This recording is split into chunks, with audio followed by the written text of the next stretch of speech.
수요 말씀 묵상, 오늘은 4월 3일 말씀 묵상을 함께 하도록 하겠습니다. 같이 기도하시겠습니다. 하늘에 계신 우리의 아버지 하나님, 지난 3일 동안도 주님의 은혜 가운데 살게 하시고 수요일에 함께 주님의 말씀을 묵상할 수 있는 시간 주심을 인하여 감사합니다. 말씀을 사모하여 주님의 말씀을 묵상하는 우리에게 주님의 음성을 듣게 하여 주시고, 주님을 바라보며 말씀 가운데 주님의 뜻을 깨닫게 도와주시옵소서. 예수님의 이름으로 기도합니다. 아멘. 함께 말씀을 읽겠습니다. 오늘의 말씀은 디모데전서 4장 1절부터 16절까지 말씀입니다. 제가 읽도록 하겠습니다. 그러나 성령이 밝히 말씀하시기를 후일에 어떤 사람들이 믿음에서 떠나 미혹하는 영과 귀신의 가르침을 따르리라 하셨으니 자기 양심이 화인을 맞아서 외식함으로 거짓말하는 자들이라. 혼인을 금하고 어떤 음식물은 먹지 말라고 할 터이나 음식물은 하나님이 지으신 바니 믿는 자들과 진리를 아는 자들이 감사함으로 받을 것이니라. 하나님께서 지으신 모든 것이 선하매 감사함으로 받으면 버릴 것이 없나니 하나님의 말씀과 기도로 거룩하여짐이라. 네가 이것으로 형제를 깨우치면 그리스도 예수의 좋은 일꾼이 되어 믿음의 말씀과 네가 따르는 좋은 교훈으로 양육을 받으리라. 망령되고 허탄한 신화를 버리고 경건에 이르도록 네 자신을 연단하라.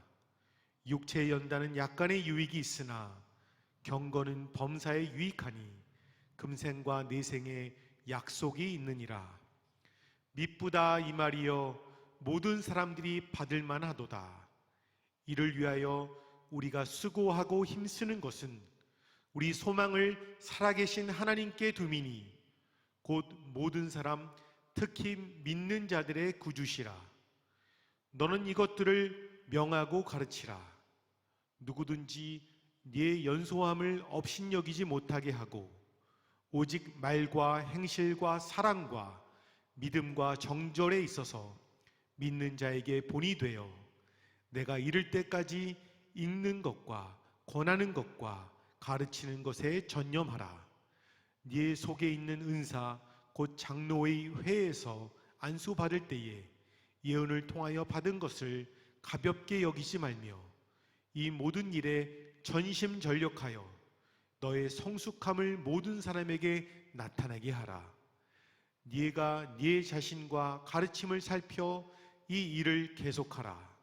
이것을 행함으로 네 자신과 네게 듣는 자를 구원하리라. 아멘. 경건의 복음의 비밀을 말한 후에 사도 바울은 거짓 교사들의 속이는 가르침에 대해 말씀하고 있습니다. 거짓 교사들의 특징은 믿음에서 떠나 미혹하는 영과 귀신의 가르침을 따라간 자들입니다. 또한 그들은 양심이 화인 맞아서 외식함으로 거짓말하는 자들입니다. 양심이 화인을 맞았다는 것은 당시 노예들에게 불에 달군 쇠로 낙인을 찍어 주인의 소유물임을 표시했던 관습을 가리킵니다. 거짓 교사들은 화인을 맞아 귀신의 소유물이 되었습니다. 양심이 화인을 맞아 선악을 분별하는 신경이 죽어서 외식하고도 거짓말하고도 양심에 거리낌이 없는 상태가 된 것입니다.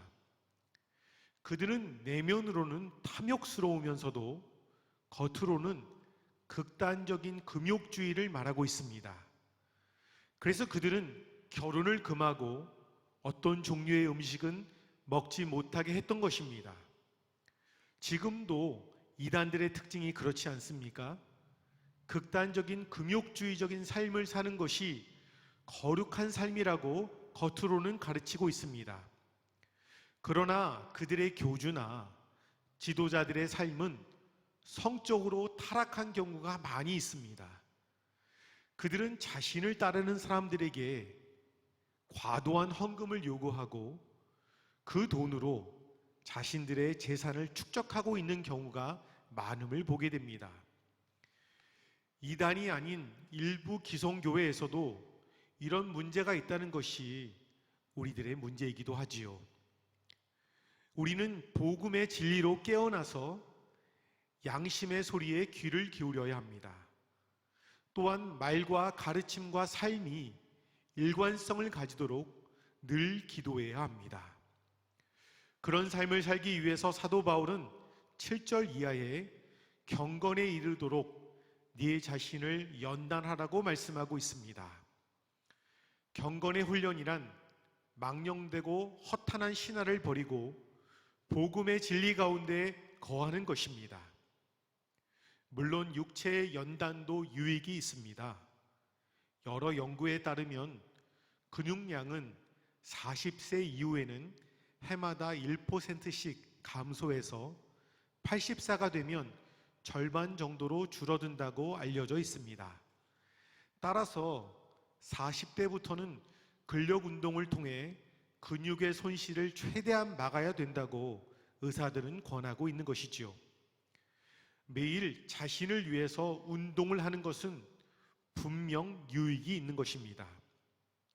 그러나 경건의 훈련은 금생과 내세의 약속을 받게 되는 더욱 좋은 훈련이라고 오늘 말씀은 우리에게 말하고 있습니다. 경건의 훈련을 통해 하나님의 마음을 알고 하나님의 마음에 합한 삶이 되라고 주님을 말씀하고 있습니다. 주님과 교제하는 경건의 훈련은 큰 유익이 있다고 우리에게 권하고 있는 것입니다. 시간을 정해 하나님의 말씀을 묵상하고 기도하는 훈련, 말씀을 암송하는 훈련, 주님을 찬양하는 훈련, 말씀을 듣고 말씀을 쓰는 훈련, 좋은 경건서적을 읽는 훈련, 말씀을 공부하는 훈련, 교회의 기도회와 예배 시간에 빠지지 않고 참여하는 훈련 등을 통해 우리는 큰 유익을 얻을 것입니다. 11절 이하에는 사도 바울은 디모데에게 모든 일에 있어서 본이 되어야 한다고 권면하고 있습니다. 말과 행실과 사랑과 믿음과 정절에 다른 믿는 자들에게 본이 되라고 말씀하고 있습니다. 또한 자신의 사명을 잘 감당하는 삶이 되라고 권하고 있습니다. 15절 이하에서는 디모데가 발전하는 모습을 모든 사람들에게 나타나게 하라고 말씀하고 있지요. 우리는 서로에게 영향을 주고받는 삶을 살고 있습니다. 그러기에 나에게 주어진 사명을 묵묵히 잘 수행할 때 함께 신앙생활을 하는 성도들에게 선한 영향력을 주게 됩니다. 야, 저 장로님은 맡은 사명을 힘들다고 하지 않고 조용히 그 오랜 시간 동안 참 잘 감당하시는구나. 나도 그렇게 나이 들고 싶다라고 사람들이 느끼고 표현한다는 것, 얼마나 큰 영향력입니까? 저 젊은 집사는 나보다 나이도 훨씬 적고 신앙생활도 늦게 시작했지만 믿음과 사랑이 매년 점점 성장하는 모습에 나도 도전받는구나 라고 사람들이 얘기한다면 얼마나 큰 선한 영향력입니까? 신앙과 인격에 성장하지 못한 나의 모습을 바라보게 하는 동료 성도들이 많이 있습니다. 목회자인 저에게도 저를 부끄럽게 하는 많은 성도님들이 계십니다. 날마다 더 예수님의 인격과 마음을 닮아가는 우리 모두가 되기를 주님의 이름으로 축복합니다. 함께 기도하겠습니다. 사랑의 하나님, 지난 3일 동안도 주님의 은혜 가운데 살게 하심을 감사합니다. 우리가 거짓 교사들처럼 믿음과 착한 양심을 버리고 양심에 화인 맞아 살아가지 않도록 우리를 인도하여 주시옵소서. 우리의 신앙과 양심과 삶에 위선이 없도록 성령 충만케 하시옵소서. 우리의 말과 행실과 사랑과 믿음과 정절에 있어서 다른 믿는 자들에게 본이 되게 하여 주시고 날마다 더욱 신앙과 삶과 인격이 예수님을 닮아가는 성장하는 모습이 있기를 원합니다. 나머지 3일간도 성령 충만하여 주님의 뜻을 이루기를 소원하며 예수님의 이름으로 기도합니다. 아멘.